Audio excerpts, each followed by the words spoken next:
हमारे YouTube channel study with Raman Kiran पर आपका हार्दिक स्वागत है। आज हम लोग एक नए टॉपिक के साथ इस चर्चा में शामिल हैं। हमारा आज का नया टॉपिक है स्कूल्स ऑफ एजुकेशन साइकोलॉजी, अर्थात शिक्षा मनोविज्ञान के जो विभिन्न संप्रदाय हैं उनके बारे में अध्ययन करेंगे। हमारे यदि आप चैनल पर नए नए आए हैं तो हमारे चैनल को सब्सक्राइब जरूर करें तथा हमारे वीडियो को लाइक एवं शेयर करें। हम लोग आज जो अध्ययन करेंगे स्कूल ऑफ एजुकेशनल साइकोलॉजी।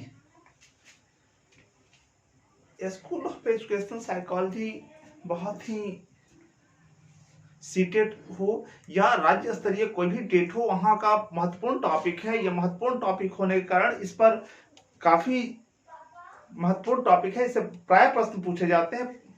प्रश्न बराबर बनता है, चाहे राज्य स्तरीय टेट हो या सीटेट में।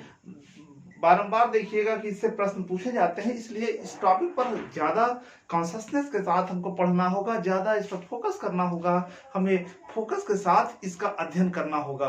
तो सबसे पहले हम देखते हैं कि स्कूल ऑफ साइकोलॉजी कितने हैं, कौन कौन से। सबसे पहले अगर हम बात करें जो संप्रदाय की, तो इस संप्रदाय में सबसे पहला नाम जो आता है वह है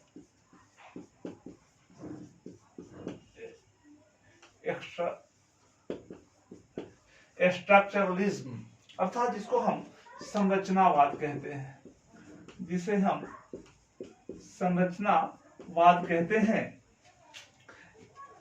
इस संरचनावाद का प्रवर्तक विल्हम वुंड को कहा जाता है।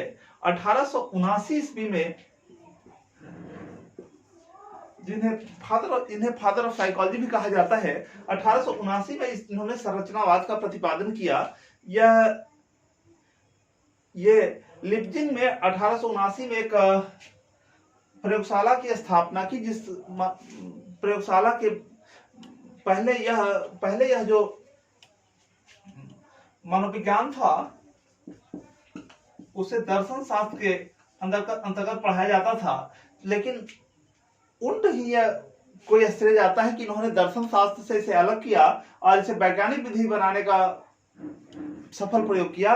प्रथम प्रयोगशाला लिप्जिंग जर्मनी में 1879 ईस्वी में इन्होंने स्थापित किया और एक स्वायत्त विषय के रूप में इसकी स्थापना की।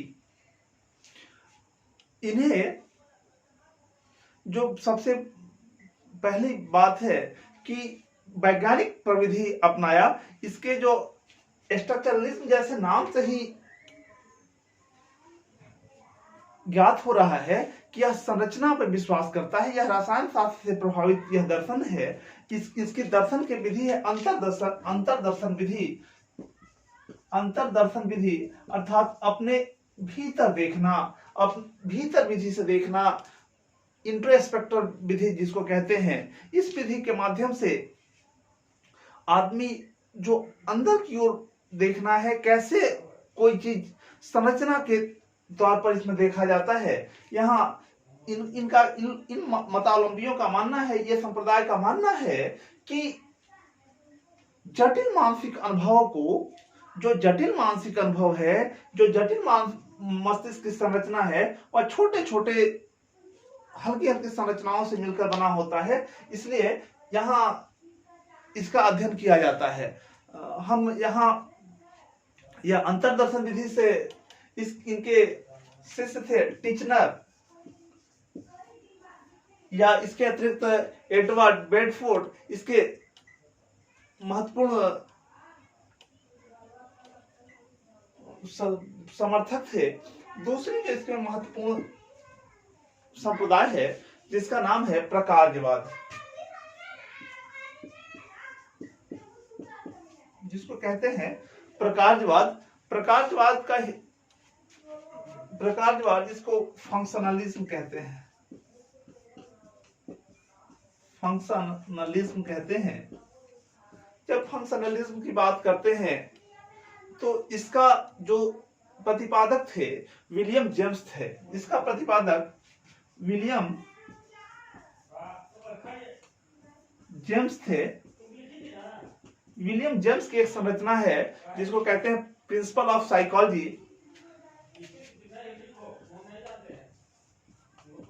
प्रिंसिपल ऑफ साइकोलॉजी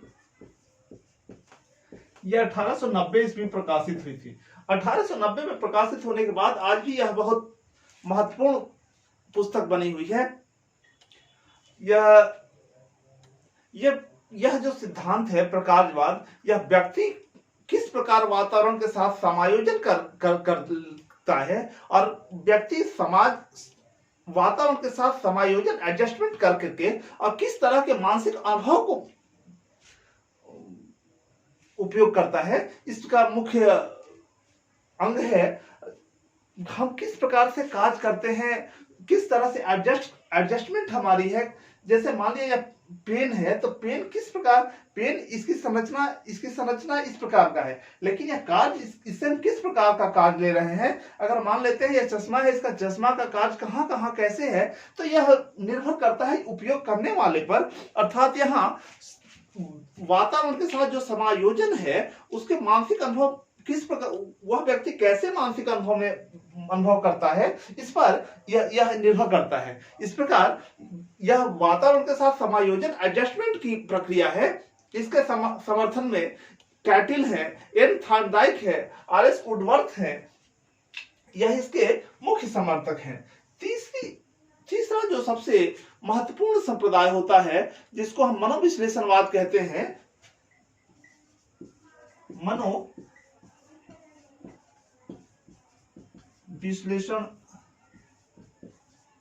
कहते हैं। यह एक मनोविश्लेषणवाद, इसका जो मनोविश्लेषणवाद का फ्रायड ने इसका प्रतिपादन किया था। वह मन को तीन भागों में, वह चेतना को तीन भागों में बांटता है, चेतन, अचेतन और अचेतन।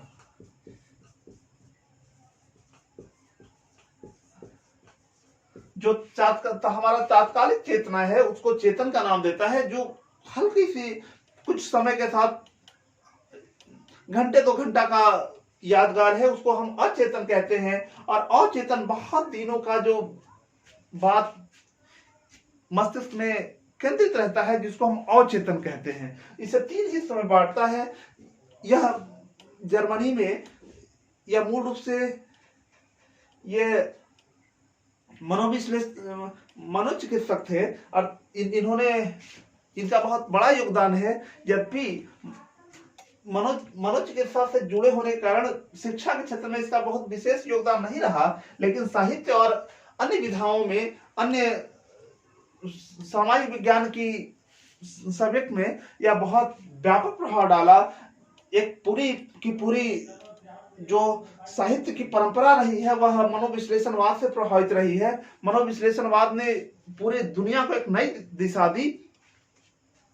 यह दिशा दी कि जो सामने दिख रहा हकीकत है, जो व्यवहार जो सामने दिख रहा हकीकत है वही यथार्थ नहीं है, बल्कि मानसिक उसके अचेतन में छिपे हुए कुछ शब्द, अचेतन में छिपे हुए बात भी हकीकत है।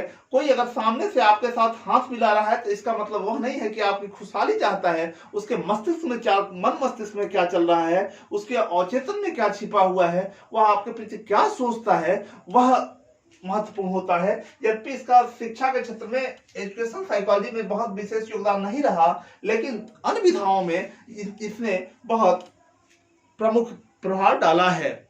इसके अतिरिक्त अब जो अन्य संप्रदाय है, स्कूल्स है, उसके बारे में लोग चर्चा करेंगे।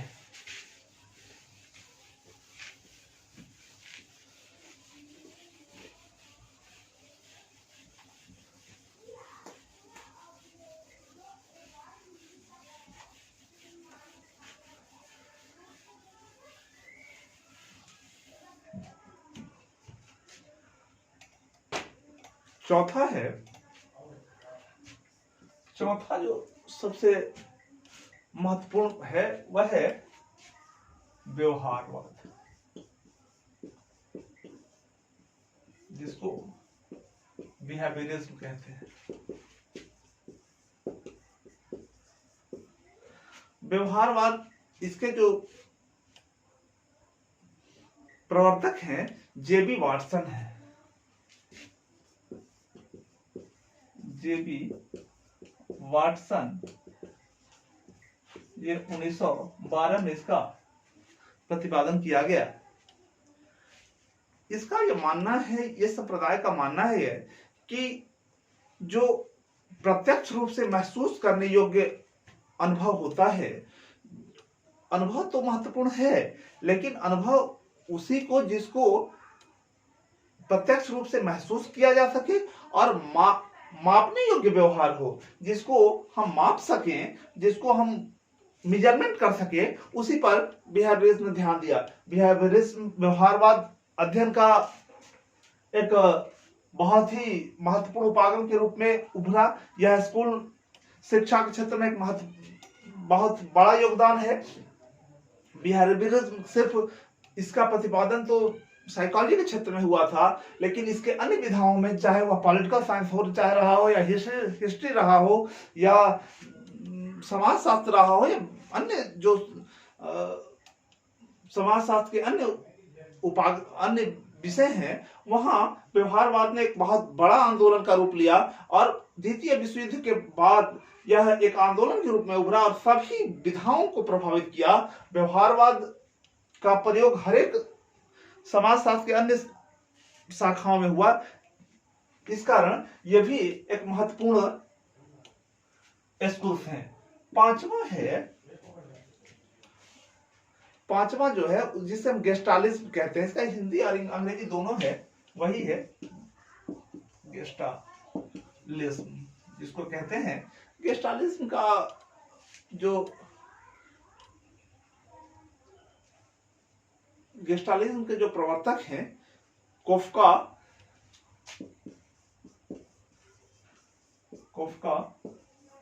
लेविन, इसके समर्थक में है वर्थाइमर,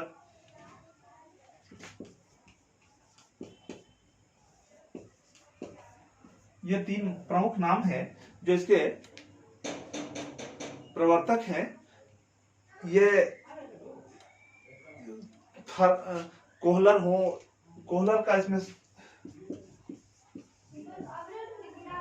का इंसाइट थ्योरी था। इन्होंने माना कि जो हम करते हैं एक खास सिद्धांत से प्रभावित होकर के इन्होंने काम किया। अगला सिद्धांत है छठा, जिसको हम संज्ञानात्मक सिद्धांत कहते हैं, कॉग्निटिज्म कहते हैं।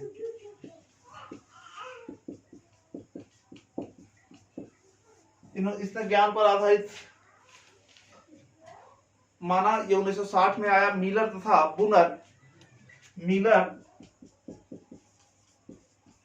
तथा बुनर इसके 1960 इसके प्रवर्तक हैं। सातवां जो सिद्धांत है वह है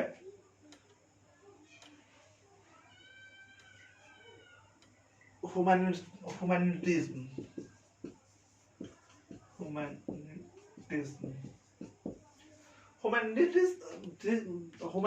के बारे में कहा जाता है कि यह मानवतावादी है। कार्ल रोजेज इसके प्रवर्तक हैं।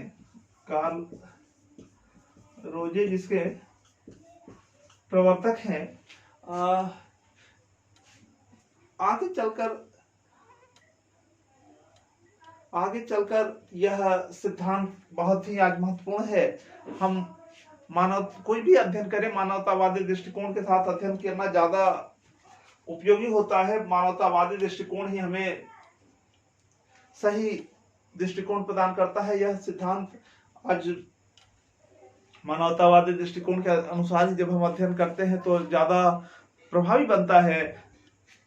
अध्ययन चाहे स्कूल्स कोई भी रहे हो, लेकिन वहाँ एक सिद्धांत हो, एक गोल जो होना चाहिए। हमारे विधि कोई भी हो, हमारे साध्य, दो शब्द हैं, साध्य और साधन।